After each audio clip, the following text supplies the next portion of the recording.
지난 몇 달 동안 여러분들이 가위 눌림에 대한 이런 질문을 주셨습니다.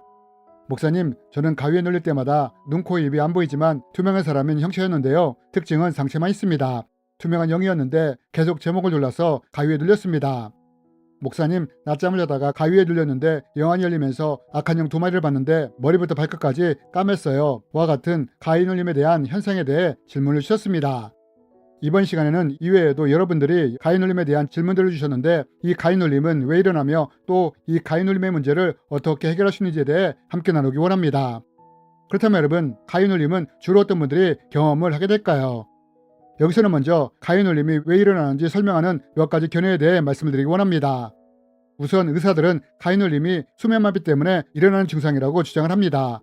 심한 스트레스, 피로, 수면 부족과 같은 이런 이유로 인해 가위 눌림이 발생한다고 합니다. 그러면서 우리가 잠이 들어 렘수면 상태에 들어가면 많은 꿈을 꾸는데 이때 꿈 내용이 현실에서 일어나지 않도록 육체가 마비된 상태가 되는데 이 상태에서 깨어날 경우 가위 눌림을 경험할 수 있다고 말을 합니다. 그리고 가위 눌린 상태에서 검은 그림자를 보거나 소리를 듣거나 하는 것은 꿈에서 보았던 것이 환각이나 환청의 형태로 나타나는 것이라고 주장을 합니다. 즉 의사들은 가위 눌림 현상을 수면마비의 증상이라고 본다는 것입니다. 하지만 스님이나 무당의 경우는 이와는 다른 주장을 한다는 것입니다. 제가 이 영상을 준비하면서 과연 스님이나 무당들은 가위 눌림에 대해 어떻게 설명하는지를 보았더니 대부분은 이것을 귀신에 의해 일어나는 현상으로 보았다는 것입니다. 그렇다면 여러분, 의사는 가위 눌림이 단지 수면마비의 증상으로 인한 육체적인 문제로 보고 스님이나 무당들은 이것을 영적인 현상이라고 말을 하는데 그럼 어떠한 것이 맞을까요? 저도 오래전에 여러 차례 가위 눌림에 대해 경험한 적이 있었는데 이제부터는 우리 크리스천들이 이런 가위 눌림을 어떻게 보고 어떻게 처리해야 하는지에 대해 말씀드리기 원합니다. 여러분, 만약 누군가가 가위 눌림 때문에 병원을 찾게 되었다면 대부분의 의사들은 이것을 심한 스트레스나 피로, 수면 부족 때문에 일어난 육체적 문제로 판단을 해서 약을 지어줄 것입니다. 수면에 도움이 될 수 있는 약을 처방해 줄 것입니다. 그리고 만약 이 약을 먹고 가위 눌림 현상이 호전되거나 사라지게 되었다면 이런 가위 눌림은 수면장애로 인한 문제로 보면 될 것입니다. 그러나 만약 이렇게 약을 먹었는데도 가위 눌림이 호전되지 않고 계속 반복이 된다면 이럴 경우에 우리는 이것을 어떻게 보아야 할까요? 여러분, 이런 경우는 가위 눌림의 현상을 수면장애로 보기보다는 오히려 영적인 문제로 일어나는 증상으로 보아야 할 것입니다. 저도 고등학교 때 이런 영적인 문제로 인해 가위 눌림의 현상을 여러 차례 경험한 적이 있습니다. 당시에는 왜 저에게 이런 가위 눌림 현상이 일어나는지 알지 못했습니다. 하지만 지금은 왜 이런지 설명을 할 수 있게 되었습니다. 그렇다면 우리가 어떤 경우에 영적인 가위 눌림을 경험하게 되기 쉬우냐? 그것은 우리의 믿음이나 신앙이 견고히 서 있지 않은 상태일 때, 교회를 다니지만 여전히 세상적인 것과 가까이 하고 있을 때 이러한 경우 영적인 가위 눌림의 현상이 일어날 수 있다는 것입니다. 즉 악한 영이 볼 때 영적으로 만만해 보이는 사람을 이런 식으로 공격할 수 있다는 것입니다. 악한 영이 이런 식으로 우리의 육체를 잡고자 하거나 두려움을 통해 우리를 공격하고자 한다는 것입니다. 저도 고등학교 때 이런 영적인 가위 눌림을 경험하곤 했는데 잠이 있게 온몸이 마비된 가위 눌림의 상태였을 때 누군가 제 목을 누르고 있다는 느낌을 많이 받았었습니다. 이렇듯 우리의 신앙이나 믿음이 아직 자라지 않은 상태에서 악한 영이 우리를 보기에 만만해 보일 때 이런 영적인 가위 눌림의 현상을 경험할 수 있다는 것입니다. 또 두 번째로, 만약 우리가 영적으로 강한 영향력 있는 곳에 머물거나 잠을 자게 될 때 이럴 때도 가위 눌림을 경험할 수 있다는 것입니다. 예를 들어 무당이 살았던 장소라든지 무덤가였던 곳에 세워진 집이라든지 자살을 많이 한 집과 같이 영적으로 영향력이 강한 곳에 머물게 될 때 이럴 때 영적인 가위 눌림을 경험할 수 있다는 것입니다. 그러나 이러한 영적인 가위 눌림의 특징은 이런 장소나 집을 벗어나게 된다면 가위 눌림 현상이 더 이상 나타나지 않게 된다는 것입니다. 저는 고등학교 때 새로 이사한 집에서 영적인 가위 눌림을 많이 경험했는데 이사한 첫날 밤 이런 꿈을 꾸게 되었습니다. 꿈속에서 시커먼 두 사람이 나타났는데 한 사람은 말랐고 한 사람은 뚱뚱한 사람이었습니다. 저는 꿈속에서 여기가 내 집이니까 나가라고 소리를 질렀습니다. 그러자 마른 사람은 떠났는데 뚱뚱한 사람은 떠나지 않고 버텼습니다. 결국 이러다가 잠이 깨었는데 아침에 밥을 먹으면서 이 꿈 이야기를 어머니께 하게 되었습니다. 그러자 어머니가 어떤 말씀하셨느냐? 그렇지 않아도 기도를 하는데 제 방 다락에 2마리 귀신이 있는 것이 보였다고 했습니다. 그래서 이 귀신들을 쫓아냈는데 한 마리는 나갔는데 아직 한 마리가 나가지 않고 버티고 있다고 말을 하는 것이었습니다. 그러면서 나가지 않고 버티고 있는 귀신이 이 터에 터줏대감인 것 같다고 말을 하는 것이었습니다. 여러분, 저는 이렇게 귀신이 있던 집에서 여러 차례 영적인 가위 눌림을 경험했던 것입니다.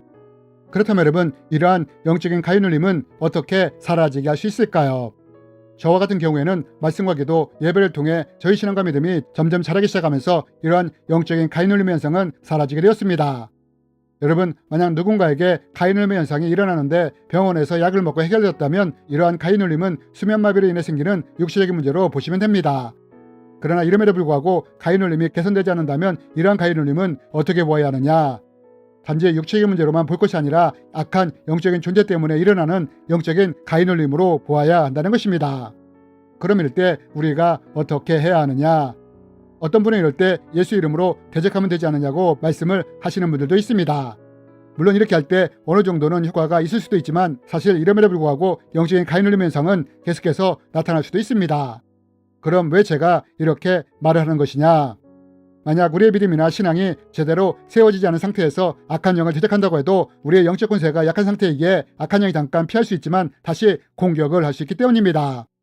여러분, 사도행전을 보면 믿음이나 신앙이 제대로 서 있지 않던 스게와 아들들이 악한 영을 대적했을 때 이때 오히려 이들이 무엇을 경험하게 됩니까? 오히려 악한 영들에게 공격을 당하지 않았습니까? 여러분, 이렇듯 우리의 신앙이나 믿음이 제대로 세워지지 않은 상태에서 악한 영을 공격한다면 그 순간에는 약간의 효과가 있을 수 있지만 영적인 가인울림의 현상이 완전히 사라지지 않을 수 있다는 것입니다. 그러므로 이럴 때는 오히려 어떻게 하는 것이 더 좋으냐? 이럴 때는 가인울림에 대해 신경을 쓰기보다 오히려 나를 말씀과 기도, 예배 가운데 두려고 애를 써야 한다는 것입니다. 왜냐하면 우리가 말씀과 기도, 예배를 통해 영의 양식을 지속적으로 먹을 때 이것을 통해 우리의 영적 권세가 자라고 커지기 때문입니다.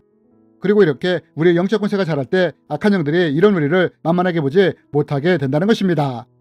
여러분, 우리는 영적 권세에 어떤 힘이 있는지를 성경을 통해 볼 수 있지 않습니까? 여러분, 마가복음 9장에 보면 한 아버지가 간질병든 자기 아이를 치유하고자 예수님께 찾아온 장면이 나옵니다. 아버지는 아이를 데리고 왔고 예수님 기도하러 변화산에 가셨기에 거기에 계시지 않았습니다. 그래서 제자들을 대신 아이를 치유하고자 애를 썼습니다. 하지만 제자들은 아이 안에 있던 귀신을 쫓아내지 못했습니다. 이때 마침 예수님이 변화산에서 돌아오십니다. 그리고 이 상을 보신 예수님께서는 아이를 데려오라고 말씀을 하십니다. 그런데 사람들이 아이를 데리고 오는데 그 아이 안에 들어있던 귀신이 예수님을 보자마자 어떻게 반응을 했다고 합니까? 성경은 이에 대해 이렇게 말합니다. 이에 데리고 오니 귀신이 예수를 보고 곧 그 아이로 심히 경련을 일으키게 하는지라. 그가 땅에 엎드려져 구름에 거품을 흘리더라. 여러분, 성경은 귀신이 예수님을 보자마자 어떤 반응을 보였다고 합니까? 아이로 하여금 경련을 일으키며 땅에 엎드려져 구르며 거품을 흘렸다고 합니다. 여러분, 이것이 무엇이냐? 이것이 바로 영적 권세라는 것입니다. 악한 영은 예수님을 보자마자 예수님의 영적 권세 앞에 꼬꾸라진 것입니다. 여러분, 우리 가운데 영적인 가인울림을 경험하고 있는 분들이 있다면 이것을 해결할 수 있는 가장 좋은 방법이 무엇이냐? 그것은 말씀과 기도, 예배를 통해 자신의 영적 권세를 성장시키는 것입니다. 제가 고등학교 때 저희 집에 있던 귀신은 저를 만만하게 보았습니다. 그래서 저는 이 악한 영에 의해 가유에 눌리게 되었습니다. 하지만 제가 말씀과 기도, 예배를 통해 믿음과 신앙이 자라면서 저의 영적 권세가 자라게 되었을 때 어떻게 되었느냐? 어느 순간 악한 영이 7길로 도망을 쳐버렸다는 것입니다. 그러므로 만약 우리 가운데 영적인 가인울림으로 고생을 하고 있는 분이 있다면 악한 영들이 우리가 하나님께 가는 것을 싫어함으로 이런 식으로 우리의 육체를 공격하고 있다는 것을 알았으면 좋겠습니다. 그리고 이러한 악한 영들은 우리의 믿음과 영적 권세가 성장을 할 때 쪽도 못 쓰게 된다는 것을 알므로 이것을 위해 말씀과 기도, 예배를 더 가까이 하시는 분들이 되었으면 좋겠습니다. 주님의 이름으로 여러분을 축복합니다.